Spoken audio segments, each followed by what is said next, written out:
Chers amis, bonjour à tous, une petite vidéo pour réagir au décès du pape Benoît XVI, que j'ai appris comme vous avec tristesse récemment.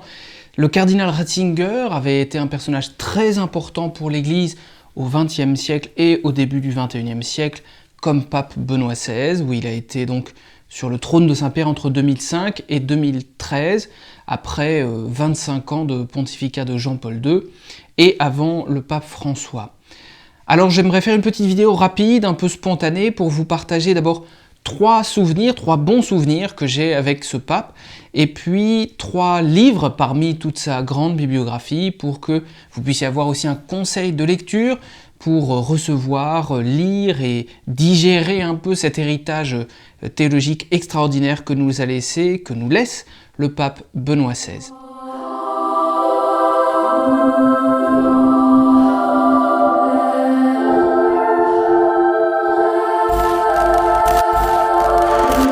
Alors le premier souvenir que j'aimerais partager, c'est celui d'abord des JMJ.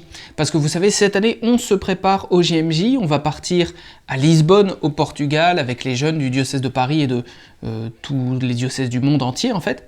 Et je me souviens que quand j'avais 18 ans, j'ai reçu mon appel pour la vocation sacerdotale, un peu de façon inattendue, et c'est arrivé au moment de la mort de Jean-Paul II, donc en 2005. Et à ce moment-là, je ne connaissais pas grand-chose de l'Église, même si j'étais pratiquant depuis l'enfance, mais j'ai dû réapprendre un peu tout d'un coup, en même temps que tout le monde, ce que c'était qu'un pape, ce que c'était qu'un cardinal, qu'un évêque, qu'un prêtre, et qu'un fidèle laïc aussi, sa place dans l'Église, sa mission, son rôle. Et j'ai vu donc débarquer, comme tout le monde, le jeune Benoît XVI, jeune si j'ose dire, il avait 78 ans, mais jeune pape en tout cas, et il avait l'air extrêmement fringant après les au moins 5-7 ans de la fin du pontificat de Jean-Paul II, qui était quand même très atteint par la maladie. J'ai été hyper bluffé, hyper impressionné de voir un pape comme Benoît XVI, qui était très en forme, qui était très dynamique, très souriant, qui était d'une vraie douceur de caractère, ça se sentait, ça se voyait. Ça a donné un nouveau souffle, vraiment.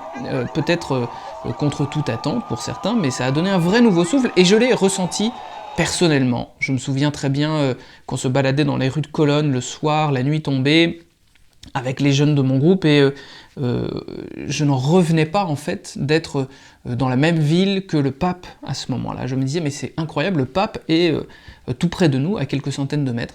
Et c'est vrai, on le voyait seulement de très très loin, pendant la journée, pendant les événements, tout petit point blanc au milieu d'une foule immense, mais c'était déjà une communion extraordinaire, et j'ai senti qu'entre le pape et les jeunes, et moi particulièrement peut-être, il y avait une sorte de connexion réelle et profonde et authentique qui m'a fait vraiment très plaisir.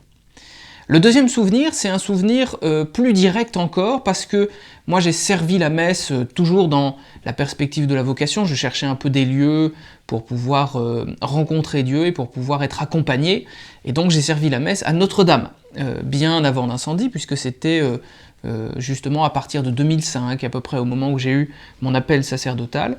Je suis rentré à la cathédrale pour pouvoir trouver un peu un lieu qui soit calme, parce que en fait ça n'est pas une paroisse Notre-Dame, donc j'étais un peu préservé, et en même temps un lieu qui soit pieux, avec une belle liturgie. Et donc j'ai découvert là-bas de très très belles choses, de belles personnes, et notamment le pape Benoît XVI, puisqu'il est venu en 2008, en septembre 2008, lors d'un voyage en France, il est passé à Notre-Dame pour célébrer des vêpres avec nous. Alors j'ai été servant de messe, j'ai évidemment couru sur l'occasion pour servir ces vêpres, et j'étais très heureux de pouvoir le faire, donc je tenais juste un cierge pour cette occasion. Et c'est vrai que je me souviens d'un moment tout particulier qui m'a beaucoup frappé. J'étais en ligne de procession, nous étions tous prêts à partir, on attendait dans un silence religieux que la cloche sonne, et finalement il y a un responsable italien qui vient un peu en courant nous voir et qui nous dit « il papa ». Alors moi je ne comprenais pas tout ce qu'il voulait nous dire, mais on l'a suivi quand même. J'ai déposé mon cierge et je suis allé avec les autres le voir. Et là, au fond du trésor de Notre-Dame, au bout du couloir, qui je vois?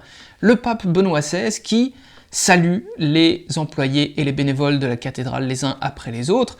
Et alors moi qui n'étais qu'un servant de messe, qu'un grand clerc de Notre-Dame, je me disais mais est-ce que je peux vraiment faire ça? Et donc j'ai fait la queue quand même et j'ai pu le saluer et c'était un très beau moment. J'ai senti pendant une toute petite seconde que cet événement a duré, qu'il y avait tellement de bonté et de douceur dans les yeux de ce personnage, beaucoup d'humilité aussi, beaucoup d'humilité.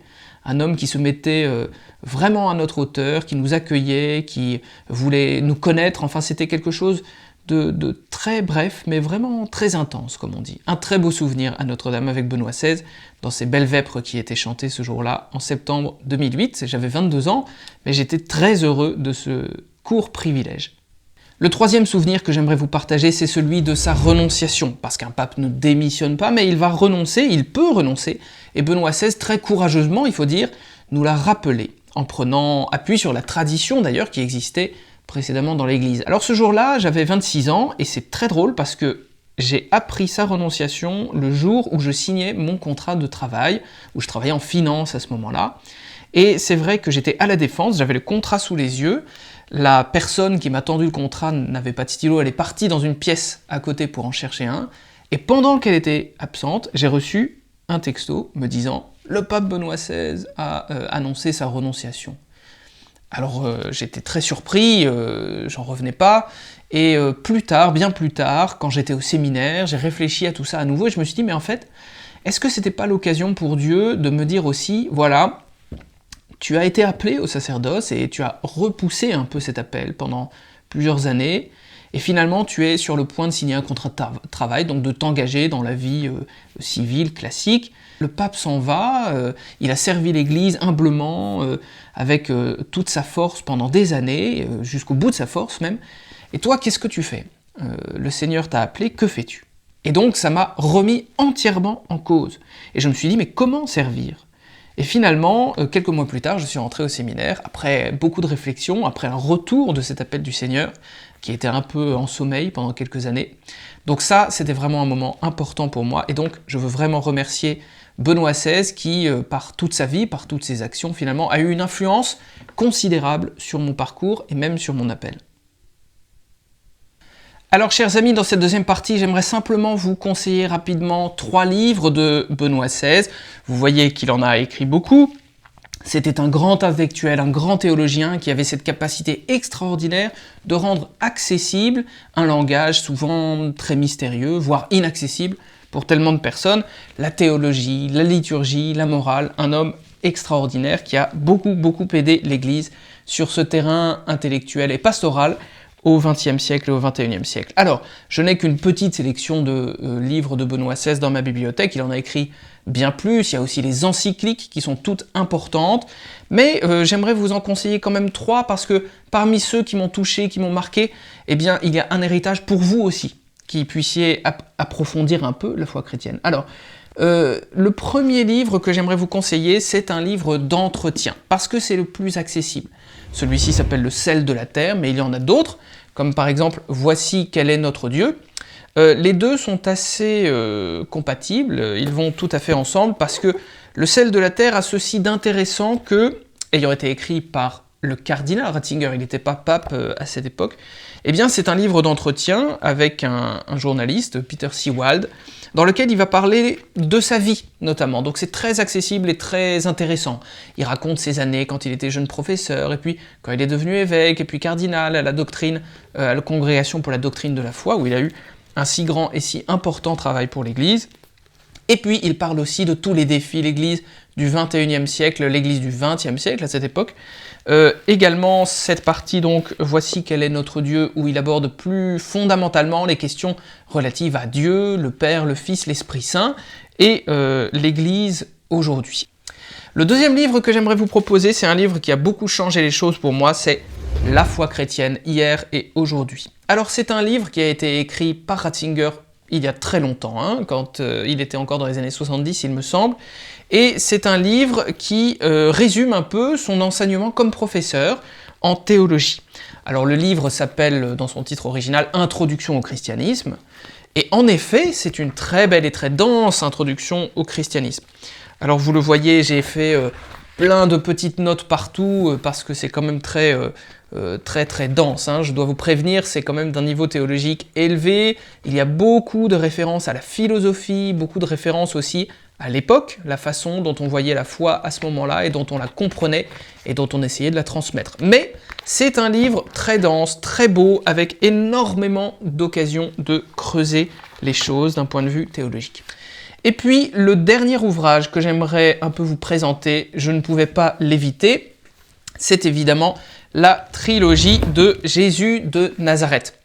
Benoît XVI a commencé, avant d'être pape, cette série sur le personnage si central de Jésus, évidemment pour notre foi, et il en a fait 3 livres. Un petit livre sur l'enfance de Jésus, et puis 2 livres qui ont été faits sur la vie de Jésus, d'abord jusqu'à l'entrée à Jérusalem, et ensuite de l'entrée à Jérusalem jusqu'à la résurrection. Ce sont des livres absolument essentiels, très importants, qui ont été achevés pendant qu'il était pape. Donc il a beaucoup travaillé sur ces 3 ouvrages. C'est une somme, vraiment, hein, une somme théologique dans laquelle il va reprendre toute la vie du Christ et dans laquelle il va essayer de la comprendre avec pédagogie, avec douceur, avec tout ce dont il est capable d'un point de vue intellectuel et pastoral. Il y a des anecdotes, il y a des références à l'archéologie, aux dernières avancées de la théologie, de l'exégèse. Jésus de Nazareth est vraiment une belle somme si vous voulez un peu vous pencher à la fois sur le personnage du Christ, mais aussi sur la pensée de Ratzinger. Le pape François a appelé récemment Benoît XVI un saint. Alors peut-être que c'est une façon un peu sud-américaine de s'enflammer un peu, de dire Benoît XVI est un saint quasiment. Moi je ne crois pas, je pense que Benoît XVI a vraiment quelque chose de la sainteté, parce que dans l'humilité qui était la sienne, dont il a toujours fait preuve pendant sa vie, y compris après sa renonciation à la papauté, où il est resté d'une discrétion incomparable, dans une vie de prière, de simplicité, finalement, je crois qu'il a beaucoup à nous apprendre et beaucoup à nous donner encore pour l'Église au XXIe siècle. Je pense vraiment que sa pensée, sa vision de la liturgie, sa vision de la théologie, de l'Église surtout, le fait qu'il ait tellement apporté dès le Concile Vatican II, et comment il a voulu porter ce concile à son plein accomplissement dans une juste et responsable mise en place dans l'Église, le pape Benoît XVI vraiment a beaucoup à nous donner. Et donc, je vous invite vraiment sérieusement à prier pour lui et à demander à Benoît XVI lui-même d'intercéder maintenant en notre faveur pour que sa propre prière soit une protection pour l'Église et pour chacun des chrétiens. Merci pour votre attention, merci pour votre fidélité, pour votre amour du pape Benoît XVI. Merci et à bientôt à tous.